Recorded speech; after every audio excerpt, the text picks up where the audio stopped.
from different worlds. I mean, Julie was brought up to marry someone from the main line, a Roosevelt or a Pew or whatever. Right. And, I'm this scraggly show business type guy working in a summer theater with no background. Right.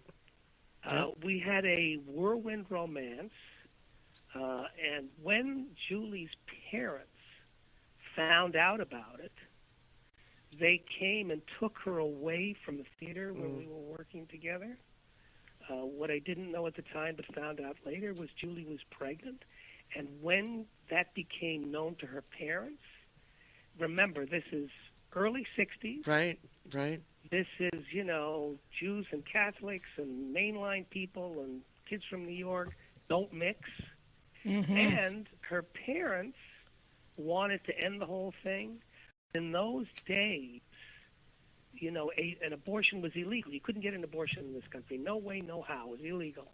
The only way that Julie could have terminated her pregnancy was to get what was called in those days a therapeutic abortion. Yes. Where a doctor certifies yes. that having a baby is harmful to the life of the mother. Mm-hmm. And Julie, didn't want to do that.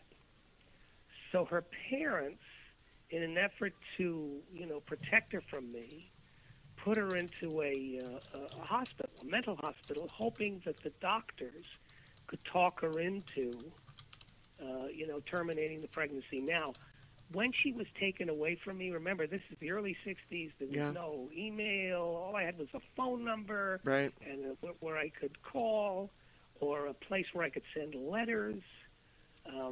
And her parents cut me off. I lost touch with her. And then I assumed that, she probably doesn't want to have anything to do with me. She's a society girl from Philadelphia, and I'm this, Jewish kid from the Bronx. I keep repeating it. So that when she had Kathy, she decided that there was no life for the two of us. Her parents would certainly not approve of it, so she gave Kathy up for adoption. And then, I don't know, 8 months later, she contacted me, told me we had a daughter. And in those days, adoptions were sealed, mm-hmm. and there wasn't any way to get any information about the child or the adopted parents.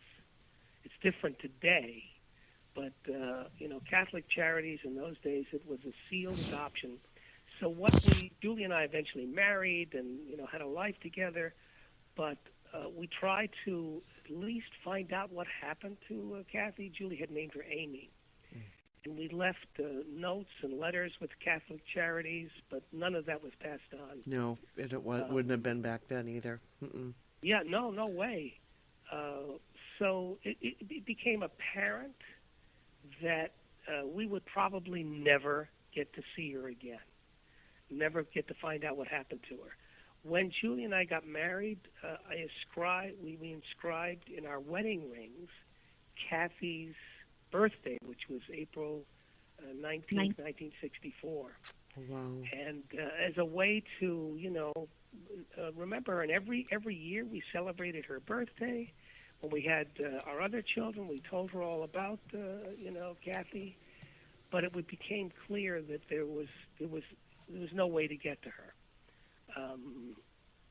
So, after a while, we moved to California. We were living in New York, moved to California. And as awful as it was, and my wife Julie went through a really bad period of, this hole in her heart. Absolutely. Giving up a child, and where is she? Is she okay? Is she alive? Is she happy? All of those unanswered questions. And dear sweet Kathy really didn't find out that she was adopted by her parents until she was like 12 years old. Is that right, Kathy? Right, yeah. Oh, wow. So they didn't even tell you right away that you're adopted then? Well, my father told me that it was my mother's job to tell me, and he thought that she had. But she died when I was 6, and she was sick for 2 years before that.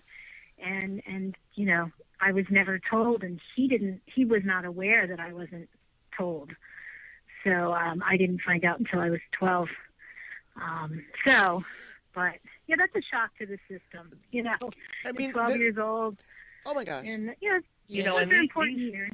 Yeah, these stories that we're telling you, Zita, these were, once Kathy did find us and found Julie, these events, these things that happened to each of these women were exchanged back and forth. What was your life like? What did you feel when you found out you were adopted? What was it like losing you? All of those things started to fit together, and Julie and Kathy decided that, you know what? This is not just a mother-daughter conversation. This is a book. Yeah, absolutely. And that is the structure of Secret Storms. Yeah. These two women finding each other and coming together. And Kathy did the heavy lifting. It was all over as far as we know. It was Kathy who made inquiries as the adoptee at Catholic Charities and did get some information on us. And that led her slowly on a quest to find us. Yeah, now I know that at some Google days. Yeah, no, I know at some point, and I don't remember what year it was, that Catholic Charities decided to go ahead and open the files. Was that in mid-'70s, I think? Late 70s, something like that? Where Catholic Charities... open the files only meant access to the records that they kept. Right. But the records that they kept were spotty, sketchy at best. Mm-hmm. And certainly was not a link to where Julie and I were or who we were. Right. It featured the fact that Julie's father was a writer. He was a well-known writer. He wrote a book called The Fox and the Hound, which Disney made into a feature.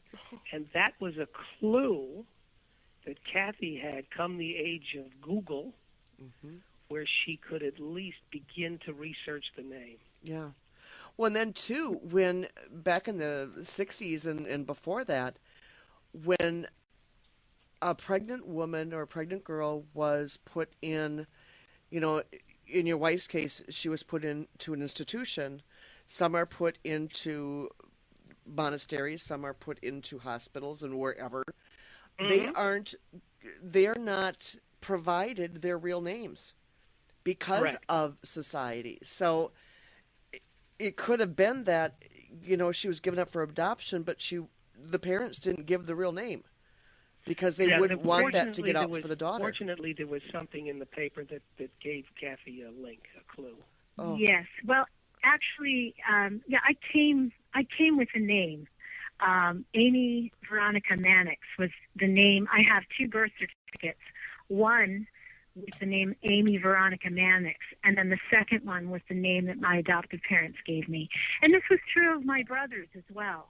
So I think that must have been how it worked back then. You came with a birth certificate, and then it was changed. Mm-hmm. It didn't have the parents' name on there, but it had whatever name you were given at birth. Right. And if indeed the parent that relinquished you named you. Yes. So I had that. I knew my surname was Mannix. And back in 1986, I guess it was, after my second daughter was born, I decided to write to Catholic Social Services and ask for just some basic information so that I would have, something to pass down to my daughters. And they sent me non-identifying information, and it told me that my grandfather was a writer and how old he was at the time of my birth, and he was English, and that my grandmother was French, and that she was a housewife is what they had it listed, and that my mother was an actress and she had blonde hair and blue eyes, and that she had gone to acting school for 2 years, and that my father was an actor, and it also said he was a singer and a dancer, and that he had dark hair and a ruddy complexion is what they said, and that his father was an actor and his mother was a theater agent. And so I was armed with that information. And so it wasn't until, I guess it was about 5 years ago, I was going through some files, and I came across that non-identifying information that I had received back in the 80s. And I said, you know what, I think I'm going to Google a few things. And actually, I'd like to read you an excerpt from the book about the scene where I Google. Would that be okay? Absolutely, please. Okay. So I said to myself, I think I'll Google a few things. So I typed in the keywords Writer Mannix, Pennsylvania, and clicked on the first site to come up. It was a New York Times obituary for a Daniel Pratt Mannix IV. Mr. Mannix, the author of The Fox and the Hound, was 85 when he died in 1997. I did the math. This man is the same age as the writer-grandfather on my document, I thought. At the end of the obituary, it reported that he had left behind a son and a daughter named Julie. Next, I typed in the keyword Julie Mannix and selected a link to the Internet Movie Database. IMDb is a website which summarizes, among other things, the professional experiences of actors. I read the site in disbelief. The Julie Mannix now lit up in front of me was an actress with a career dating back to the 1960s, the decade in which I was born. The site revealed she was married to a producer named Frank von Zerneck, and together they had 2 children, also actors, named Danielle and Frank Jr. Can finding her be this easy, I thought? I searched the name Frank von Zerneck. Like a ravenous wolf, I scavenged the multiple websites under his name, devouring each detail and quickly looking for more. According to the first few sites, Frank von Zerneck was a Hofstra-educated actor. His father was also an actor, and his mother, a theater agent, a detail that stopped me dead in my tracks. I scanned the document from Catholic Social Services again. Like a puzzle, all the pieces were seamlessly coming together. Within minutes, I was reading an article about Frank and Julie von Zerneck's daughter, Danielle, born in December of 1965, 18 months after my birth. Danielle had been an actress in General Hospital back in the 1980s. Lou Swenson, the character of John Stamos' girlfriend. My goodness, I thought. I scheduled my college classes around that show. But the 20 years that had passed prevented me from remembering the character's face. I read on. Danielle had also starred in a variety of movies during the 80s and the 90s, including La Bamba. This can't be them, I thought. Could it be that with very little effort and within 15 minutes, I had not only found my birth mother, but also discovered my entire birth family? No, I told myself, it's not possible. A swirl of confusion whipped around my head. In a split second, my mind dashed back and forth, holding opposite positions. I worried that I might have opened Pandora's box. It's them, something inside me asserted, and they're fine without you. Leave them alone, this little voice insisted. She married my father, had 2 more kids, left me behind. Why didn't she keep me? Why was I given away? Suddenly, I was aware of our differences, and I cringed at the pity they would feel towards the child they had named Amy. It's quite ordinary, they would say with a tisk-tisk in their voice. I had dirty, but couldn't put down the strong desire to know the truth. I summoned his Monday night football armchair to tell him what I had said. Kathy, he said, it's not them. Don't do this. But look, I said, pointing to the evidence. I don't want to see you get hurt. Just a little longer. I saw good intentions between his words, but I couldn't ignore the perfectly trimmed branches of this family tree. I took Brian's advice and left alone. A week went. Now I was thinking about it again. I just couldn't shake the synchronization of the details, and I decided to buy one of Danielle's movies. Look, I said to my husband as I replayed her scenes repeatedly, we have the same smile, the same way with our hands. You can see yourself in anyone if you look close enough, Brian argued. I decided my brother Frank. I wasn't looking for much as I revealed each detail. I worried he'd become angry with me. This was an act of betrayal. I could read it, his thoughts between the telephone lines. What should I say? There was a long moment of silence. I heard him breathe in through his nose and shuffle his feet on the floor. This is what he's gone on himself. he cleared his throat and said, "Dad's gone. There's no one that